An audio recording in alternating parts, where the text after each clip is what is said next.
जब रावण के गुप्तचरों ने बताया कि श्री रामचंद्र जी की सेना सुवेल पर्वत पर आकर ठहरी है और उस पर विजय पाना असंभव है, तब वह उद्वेलित हो गया।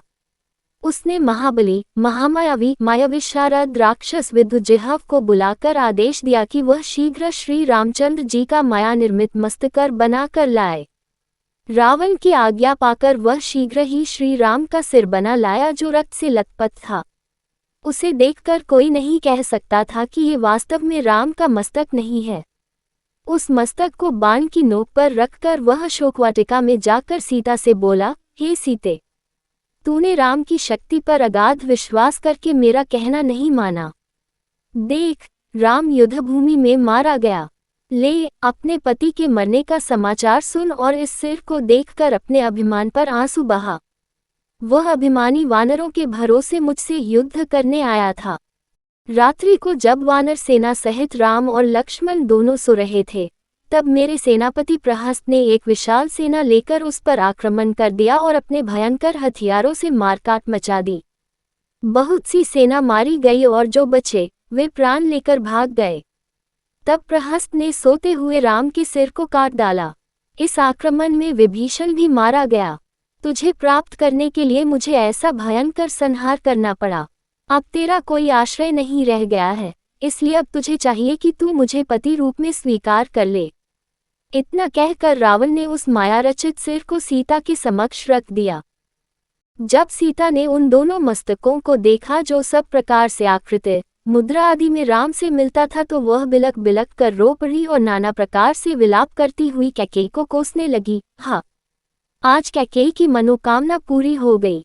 हाँ नागिन, आज तुम्हारी इच्छा पूरी हुई। अब तुम्हारा भरत निष्कंटक होकर राज करेगा। तुमने अपने स्वार्थ के पीछे रघुकुल का नाश कर दिया।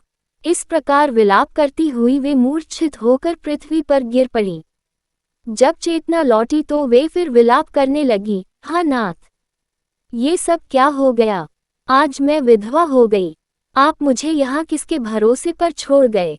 मुझसे ऐसा क्या अपराध हो गया है कि मैं रो रो कर मर रही हूँ और आप चुपचाप देख रहे हैं? मुझसे सांत्वना का एक शब्द भी नहीं कह रहे। ऐसे निर्मोही तो आप कभी नहीं थे। वन चलते समय आपने वचन दिया था कि तेरा साथ कभी नहीं छोड़ूंगा, परंतु आज आप मुझे अकेला छोड़कर चल दिए। आपकी प्रतीक्षा में आंखें बिछाए कौशल्या जब ये समाचार सुनेंगी तो उनकी क्या दशा होगी?